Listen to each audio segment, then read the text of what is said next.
Good evening, everyone. Delighted to see you here, and I guess this is your last evening in Socrates. And as you can tell, if you've looked at any of the photographs on the wall, it was quite a challenge to find a spot here where this videotape would be able to be broadcast to family audiences.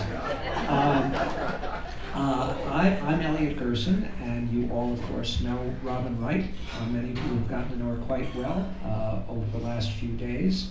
We're just going to have a conversation tonight about herself, her career, some of the issues she's been talking about in the seminar. I've been told that I can't ask her about Israel because Israel is going to be the topic tomorrow morning, so we can't do that. What we call fireside chats, even though there's no fireplace right here, were something we added to the Socrates program a number of years ago, and people thought they were a great idea, and we're delighted to be able to continue them and thrilled to have someone like Robin as our guest. So I'd like to just begin with a very general question about how you became a journalist. It's a funny story. I have no interest in journalism as a student. I thought it was a blue-collar profession. My father was a law professor, my mother was in the fine arts, and I had much loftier ambitions. But my father was also a sports nut, fanatically so, and he taught at the University of Michigan, and anybody who's been in Michigan knows that they're all fanatics in Ann Arbor. And he schlepped, because he only had girls, his daughters to every damn football, basketball, baseball, hockey, no wrestling, but everything else. And my first year at Michigan, one of the girls in the dorm where I lived was going off to join the student paper, and she said, "Why don't you come with me?" And no, thanks very much. No, just come listen to the editor's spiel. No. She said, "There are a lot of good-looking guys at the Daily." So I thought, and so I ended up, because it was on the way to the library, going to hear the editors at the Daily, and the political editor got up and talked, and I thought, and the kind of Michigan local politics guy got up and talked, and then the sports editor got up and talked, and I thought, revenge! I'm going to write one article on sports and surprise my dad, and have him open up the student paper, and there his daughter. I mean, we're talking 1960s. There were no women covering sports back then. And so I wrote my one sports article, and I ended up 4 years later as the first female sports editor of a student paper in this country. I had a column called Broadside, which was very clever back then, and you can't get it now politically correct today. But I broke the gender barrier at the Rose Bowl in 1970. Michigan was playing USC, and I got up with my press pass. I traveled with all the teams, and they wouldn't let me in. They said, "We allow female food distributors and female teletype operators, but no female journalists." And it just so happened that I always did a deal with the guys that I wouldn't go in the locker room if they saved something for me. And I always got the best stories because they didn't want me in the locker room. What they didn't know is I didn't want to go in the locker room anyway. So it turned out that the day of the Rose Bowl, the Michigan coach, a legendary man called Bo Schembechler, had a heart attack that morning, and nobody knew it, except for me, because my guys told me.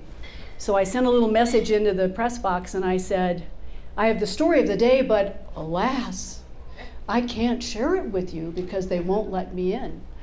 And so the entire press corps, because they knew I got good stories, got up and walked out. And they were worried about televising the Rose Bowl game. It became part of Rose Bowl lore. And I got in the press box, and that was the beginning. So after that, what led you to the Middle East and Africa as opposed to the college wrestling circuit or covering politics in Michigan?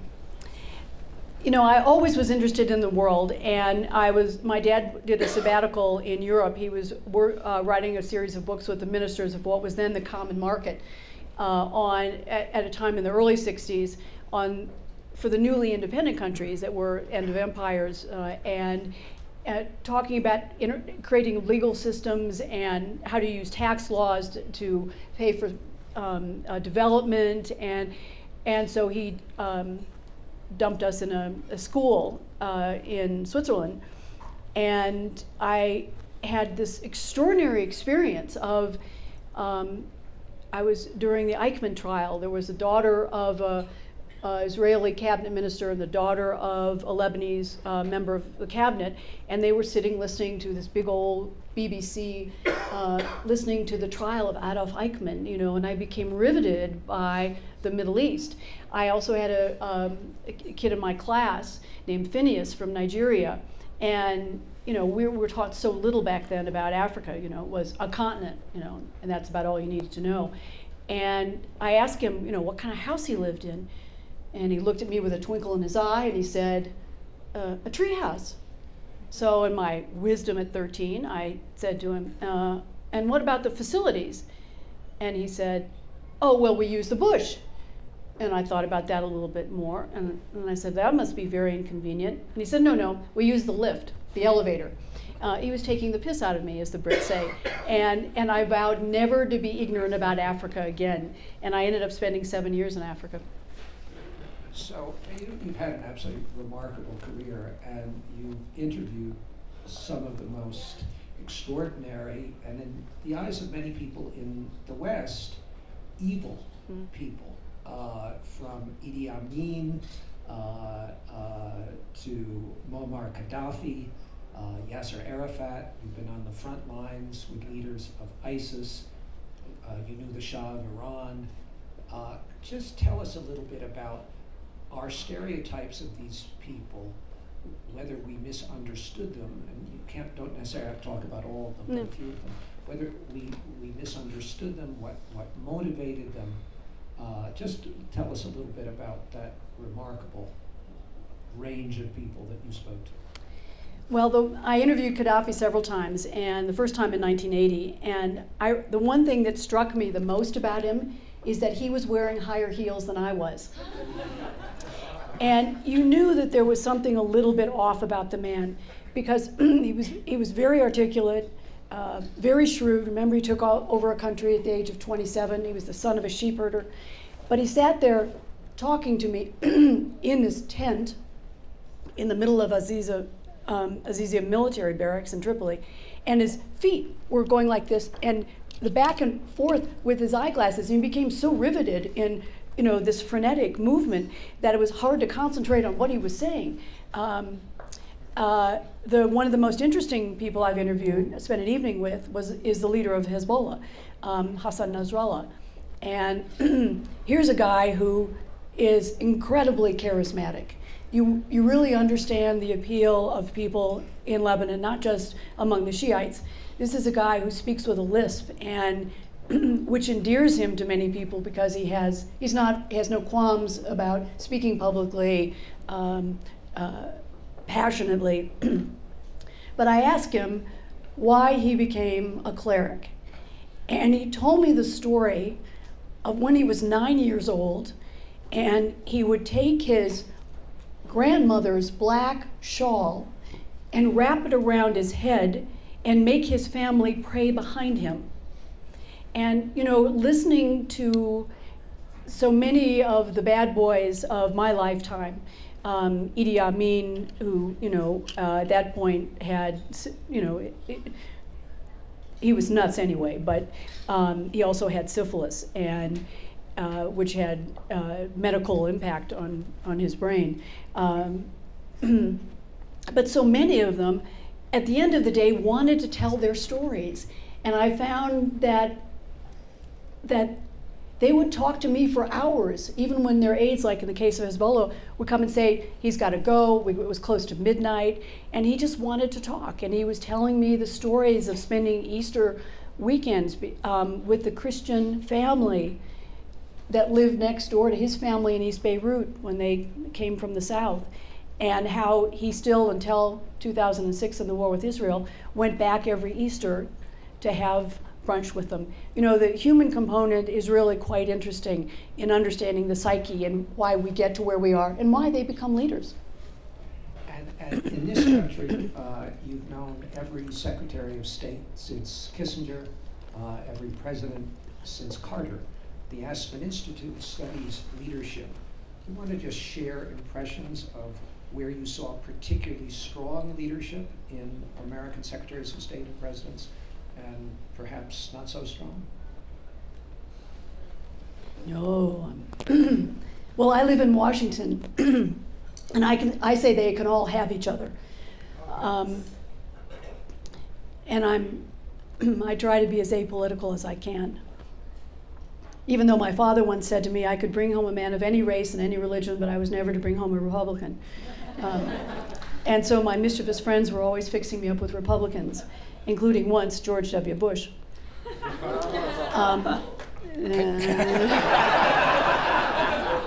You know my next question. Yeah, the only thing I really remember about him is that we did things as a group, and I remember that I had a condo in Cambridge, a block off Harvard Yard, and of course I had no furniture. You couldn't afford furniture back then, so I had one of those trunks with the door balanced on top of it, and Bush had just come off working the Alaska pipeline, and he was at Harvard Business School, and the one thing I remember was his legs were kind of, he couldn't bend them tight enough to get very close underneath the table. That's my lingering memory of him. You know, I'll say of the current Secretary of State that I had interviewed him when he was running for president, and along with the editorial board at the Washington Post and one of my other diplomatic colleagues. And we were expecting John Edwards to be the neophyte on foreign policy and John Kerry to be the wise old man, fought in Vietnam, been on the Senate Foreign Relations Committee for 30 years and so forth. And we came away not very impressed in terms of his vision. And so when he was appointed Secretary of State, a lot of his kind of conventional wisdom was, well, he'll be a good functionary, but he won't have much vision. And I have to say, I think Kerry will go down as one of the most dynamic, determined, ambitious Secretary of State we've had, you know, since the United States became a superpower after World War II. I mean, he's really put his pedal to the metal and tried, even when the odds were against him. And I did a piece for the New Yorker on the inside story of the nuclear talks over 2 years, and the stories are just riveting of what he's done. I have lots of stories about other Secretaries of State. There's actually a place on the plane, a little alcove by the Xerox machine, this tiny little place, and they call it Robin's Nest because I would curl up. It was the only place that you could lie kind of without sitting up all night. And you have Secretaries of State who have a cabin in the front where they can sleep. And the rest of us are sitting up in the back of the plane as we fly night after night after night to the day trips. Well, you mentioned Idi Amin. Let's go as far as is possible on the spectrum to other African leaders and indeed global leaders of all time, and that's Nelson Mandela. And my understanding is that you were with him at a very pivotal time and also were in Soweto at a very critical time. Can you just give us some impressions of what it was like, and do you have a sense at those times that you're really witnessing moments of history that will last for centuries, if not millennia? Oh yes, I mean, I'm such an ordinary person from Ann Arbor, Michigan, you know, and the history I've been able to witness and the people I've met in my lifetime is really quite extraordinary. So I consider myself very fortunate that way. I was in Soweto on June 16th, 1976 when it blew up, when school children, you know, 12, 13, 14-year-old kids poured out of school because the government announced that they would, as of the next day, start learning in a different language. And it was incredibly inspirational. And at this point, Nelson Mandela had been in jail quite a while.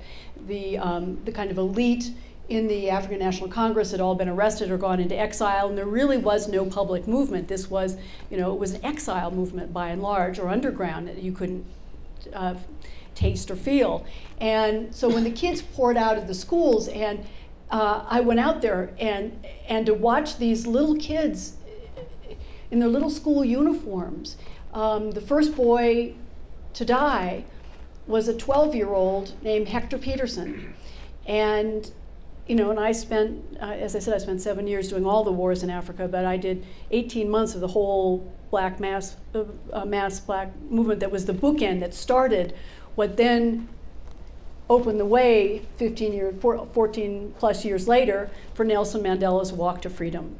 And so I went back to South Africa to watch him walk. And you know, I get chills thinking about it. Such an extraordinary moment, and what he did, and the travesty today that his party is becoming a one-party state, or trying to be, and the average black is far worse off today than he was during apartheid. The average life expectancy in South Africa has plummeted by a decade. And this is in part because of AIDS, but also because you've had two presidents, one who was charged with rape after he had sex with the girl charged with rape, with an 18-year-old girl who was HIV positive. But he took a shower. And he got on public television or national television and said he took a shower. Yeah, and so he was not infected.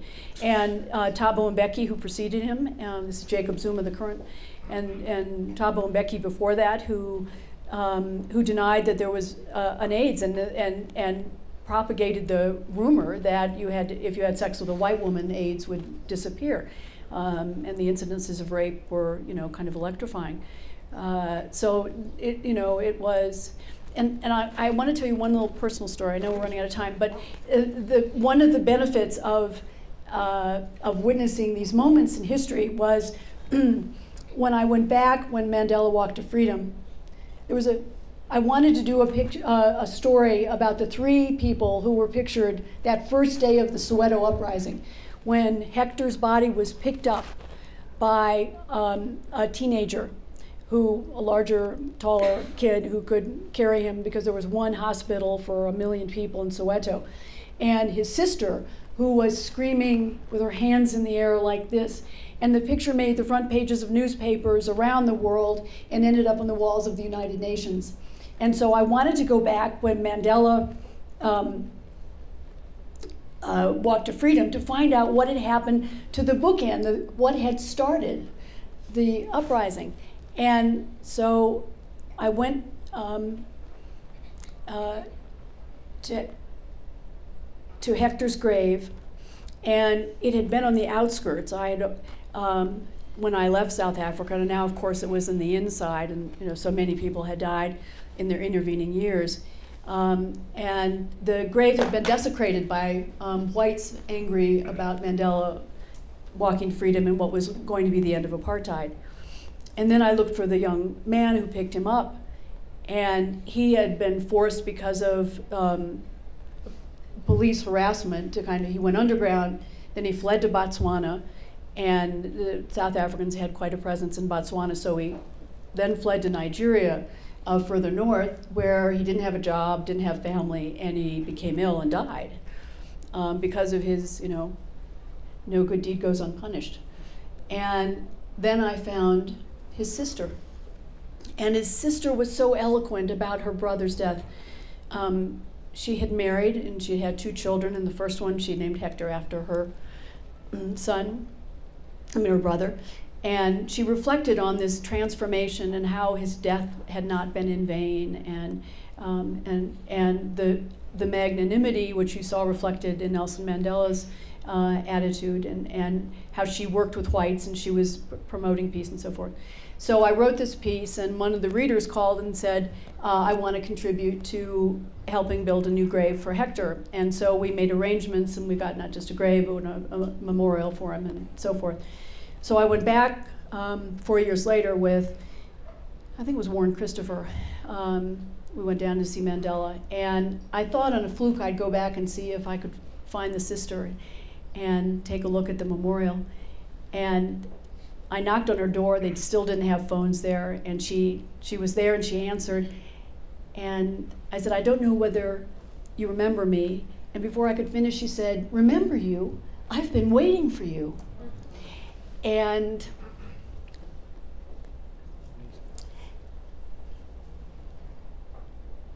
we had this wonderful conversation about what had happened since Mandela had been elected president and so forth, and the change in South Africa and so forth. And when I got up to go, she said, well, don't you want to know why I've been waiting for you? And I said, yes. I thought it was just because she was courteous and sweet and so forth. And she had another child since I'd last seen her, a little girl, and she said, "I want you to meet Robin." Oh my goodness. I met Nelson Mandela twice, not in historically significant circumstances, and I don't think I will ever meet anyone like him. And I agree with you. I think were he alive today and he looked at South Africa, he would be bitterly, bitterly disappointed. You also, I understand it, were the only journalist on the plane with Muhammad Ali on his way to the famous Rumble in the Jungle. How in the world did that happen? And what do you think his legacy will be? Oh, I think we all know what Muhammad Ali's legacy is, and it was a wonderful story. Everyone predicted he was going to lose to George Foreman, and so he was training at Deer Park in Pennsylvania, and to get to Kinshasa, then Zaire, he had to fly via Paris, and so he opted to fly via Boston, and I was on my way to Tunisia, and so. We had a technical problem on the Air France flight, and everybody had to get off. He was flying first class, I wasn't, and so but we were all in the same room. So I walked over to him and I said, "Look, I'm really sorry, but I'm a sports reporter. I started my life as a sports reporter, and I'd really love to talk to you." He was trying to avoid the press completely. Nobody knew where he was flying out of. And I said, "And I have just this year driven from Algiers to Dar es Salaam, and I drove through Zaire where I saw all the posters for the fight." And because Mobutu had invested all these millions because he wanted to create a sense of nationalism in a part of in a country where people, knew their neighborhood, their tribe, their region, but they had no idea they were part of a country called Zaire. And so when I heard that I'd been in Zaire, he said, "You're coming with me." And so I sat next to him all the way to Paris. And at one point I said to him, "Make me famous, write me a poem." And off the top of his head he said, "You think people were surprised when Nixon resigned? You just wait till I whip Foreman's behind." and it was hilarious. All these snotty Air France stewardesses were appalled. I mean, Angelo Dundee and Don King with his wild hair were on board. Ali's then wife and his next wife were both on the plane. He had 3 sparring partners, and I said to him, tell me how you're going to beat Foreman. And he got up in the aisle and he's demonstrating his new punch. It's called the Ghetto Whopper, and the Air France stewardesses, were like beside themselves. And he was wonderful. And the thing that was so remarkable about Ali was a year and a half later, I was in the old National Airport with the big terminal and that one big room, and I saw him on the other side, and he actually saw me, and he walked the whole way across the terminal, and he turned to me and he said, "Didn't I tell you?" You, I understand, were a very good friend of late Ambassador Christopher Stevens. And I think it's also right that you went to Libya after he was murdered. And of course, for those of you who read the New Yorker, or it was picked up in many other things, you wrote something just this last week after speaking to Chris Stevens' sister, Anne. Just tell us a little bit about your impression of Chris Stevens and why you went to Libya after he was killed. Chris and I had been friends since he was a junior diplomat on the Iran desk, and we would have lunches, and he would kind of talk to me about some of the questions the United States was exploring on whether it was opening with Iran or there were various crises.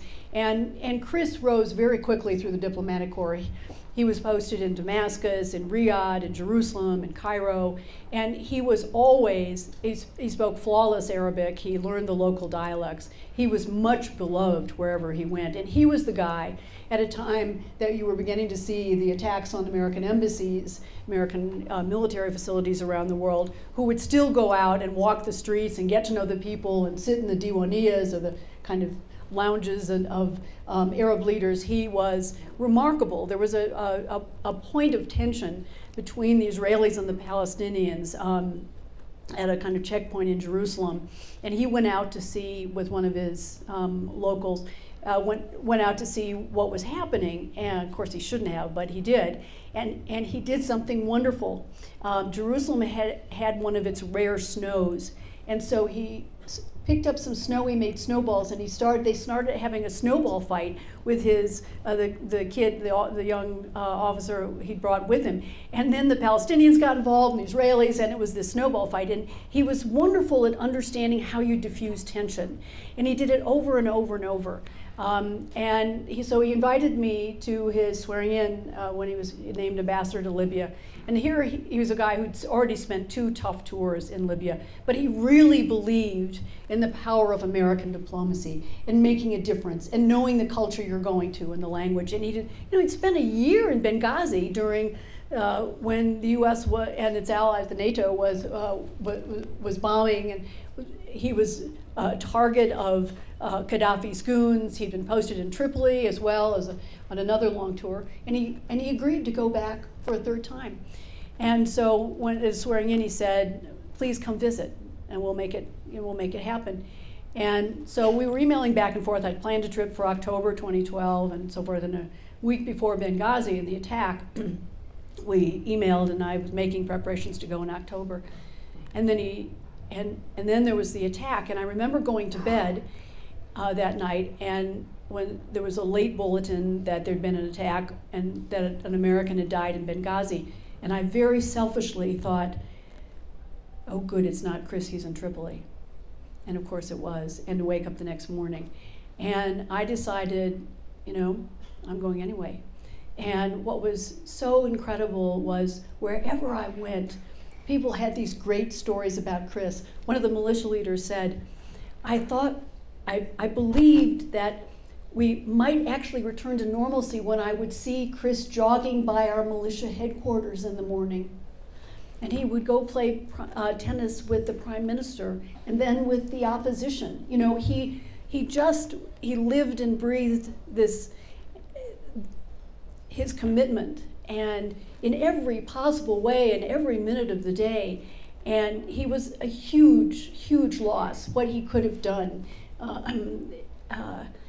And I grieve in so many ways for the loss of such talent, because the problem in Washington is there's so much conventional wisdom, and as we talked about with some of the people at lunch, what we call the blob, that rotating group of people that are in and out of government, and not because they're not smart or anything, but get trapped in what is conventional wisdom, and it's hard to get beyond the system and think unconventionally, to stand on top of the world and look down without the confines of the restrictions, kind of the conventional wisdom restrictions.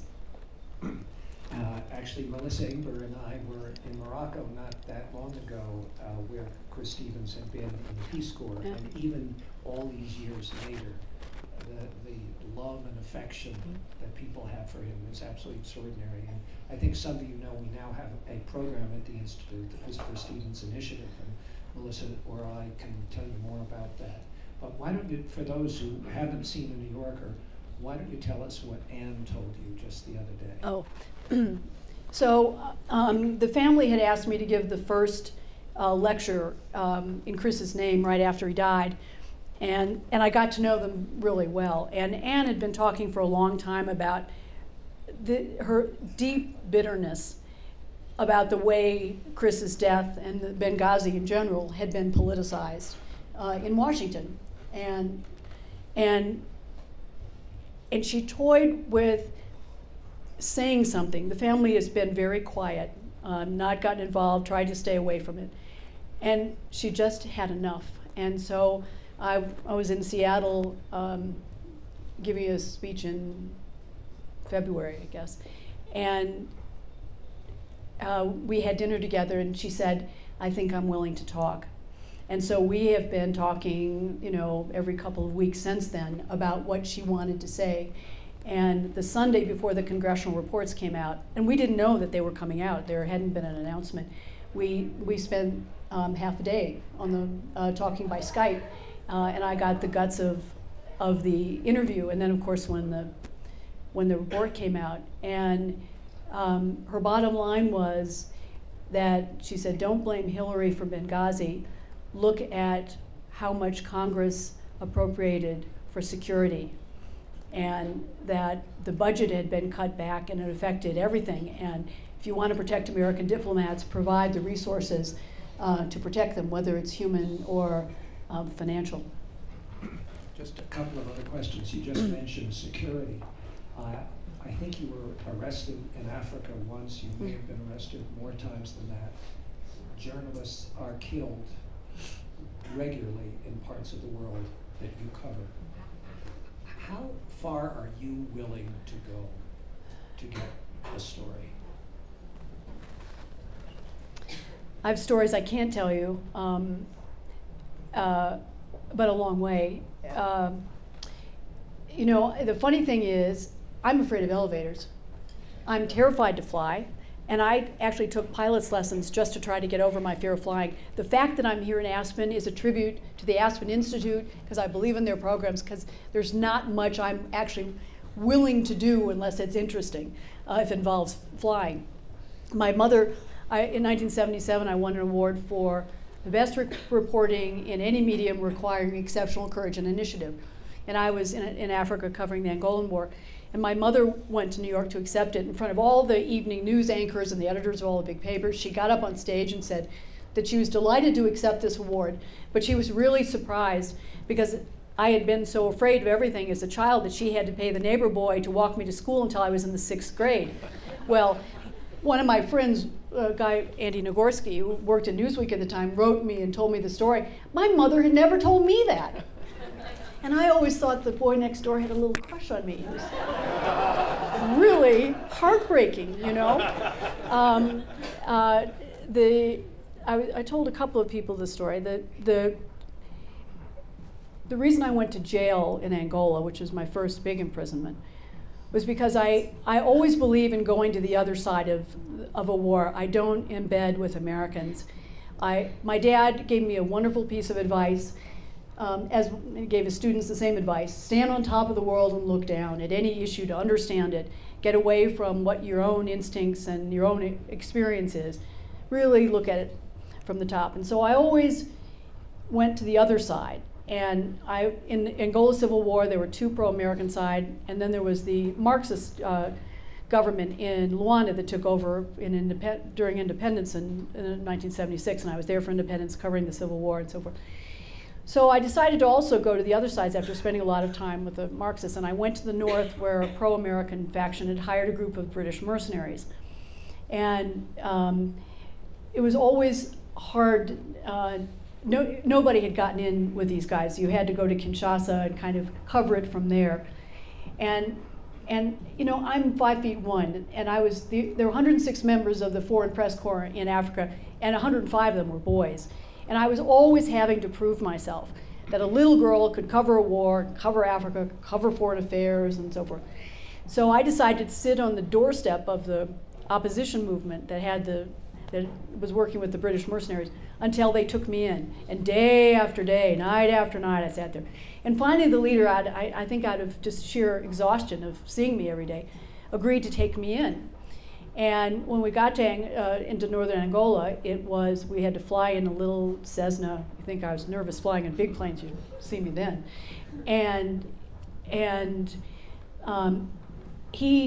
We got there, and he found out about a kind of big incident someplace else. So he said, I'm going to fly there, but I'll be back for you tonight. Didn't come back. And so I was left with these British mercenaries. In the last town in the north, it's the place where the Congo River flows into the Atlantic. You know, there's no exit. With these group of thugs, I mean, misfits, guys who, one guy had bitten off the nose of another guy in a bar fight, and another guy was a bricklayer, got in financial trouble, decided to make some money as a mercenary.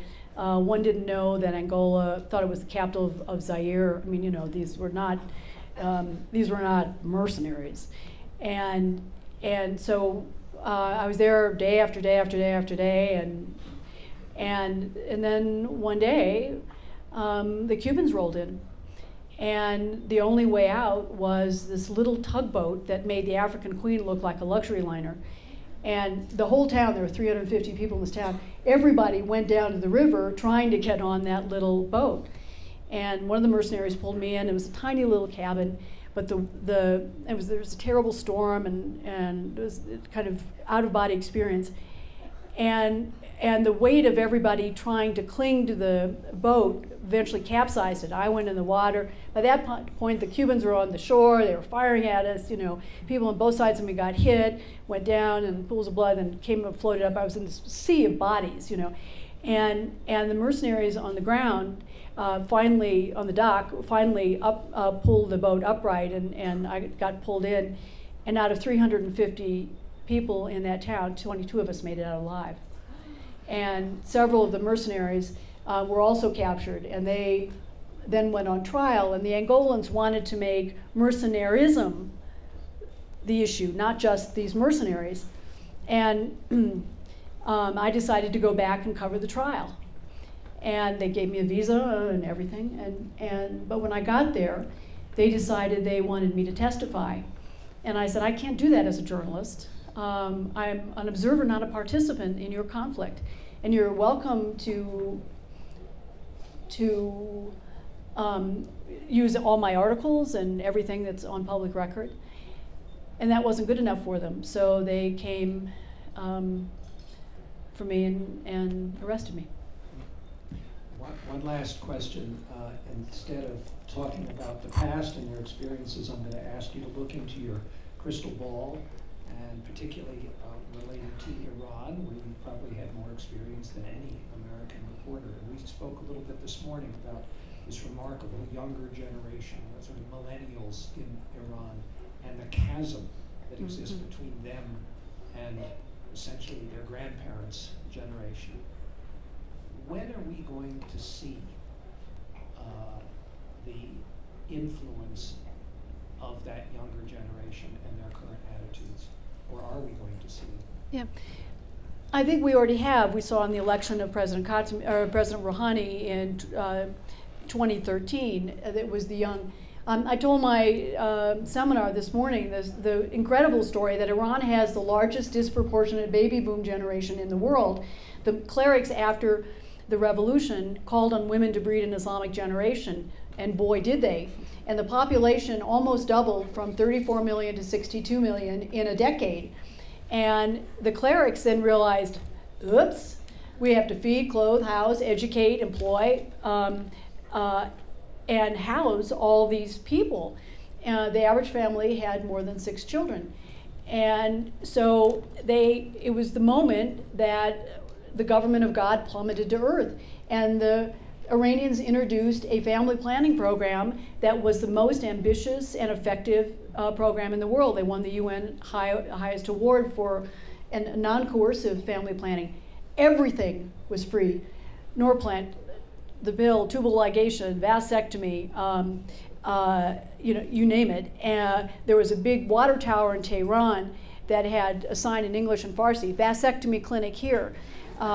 They hired 35,000 women to go door to door to preach the benefits of family planning for children, for the family, for the defense of the nation. To get a marriage license in Iran, you had to go through a family planning class. And it was really interesting. I went to one. I decided I wanted to see what they learned, what they taught. And there were several couples or husband and wife to be. Many of them arranged marriages, and the bride always came with her father or brother, or the kind of chaperone, male in the family. And I have to tell you, these classes are really graphic. I learned a lot. And what's so interesting is that they brought within a decade the birth rate down to just under 2 children per family. But what that produced was a decade of the largest disproportionate baby boom in the world. And all of that generation is now coming of age. They're now 25 to 35. They constitute that one decade over 50% of the electorate.